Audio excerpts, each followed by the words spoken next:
I think when you sort of take the unspoken oath to be an athlete and to spend your life that way, so much of your identity comes from your accomplishments within your sport. I'm proud of what I've accomplished in my life.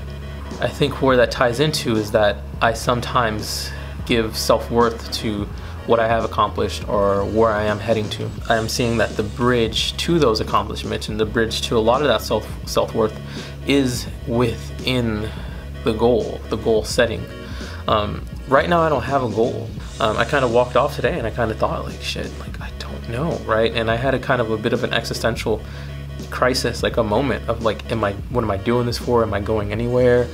Like, what's the point of this? Like, is this pointless, just going into empty space, you know, just working towards nothing? And then just in this mini, you know, self-freak out, self-weird odd panic, I realized, like, what would be the difference in if I knew where I was going or if I didn't know where I was going? I think where a lot of the confusion stems comes predominantly from wanting to be in control, wanting to know where you're going, right? Wanting some clear direction of something to work towards. I have just declared that I don't have a goal, and my mission is just to become the best version that I can. I just want to see how strong I can be, and I just want to see how good I can look.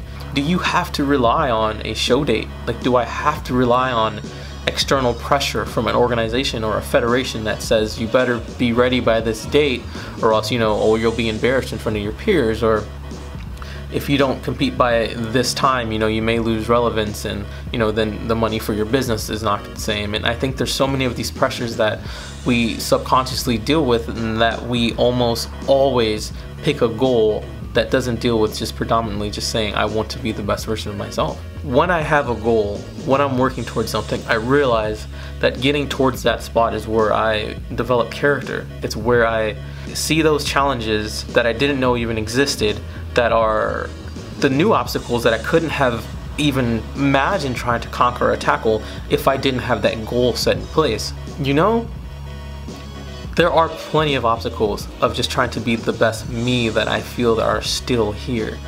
I think oftentimes it's scary to try to set out and be good without the pressure of a goal, but I think it's almost like actually a lot better this way.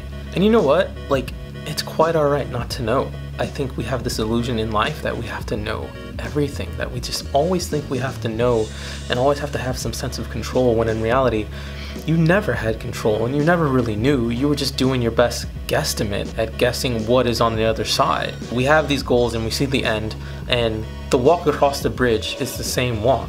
Whether you tell yourself you have a goal or you don't have a goal, what matters is that you're giving your absolute best effort and you're really squeezing every bit of efficient progress you can out of what you're doing.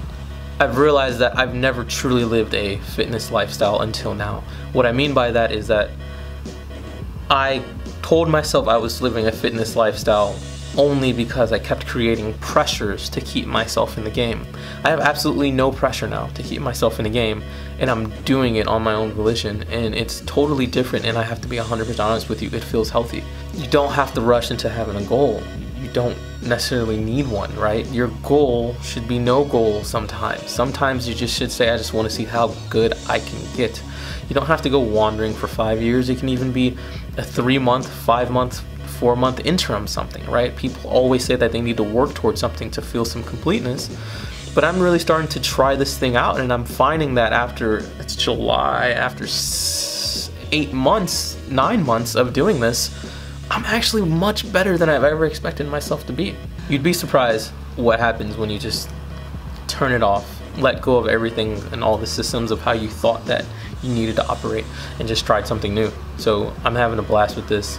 When I do know when I'm going to compete, obviously I'll tell everyone in which sport I'm going to pick. I'll let everybody know.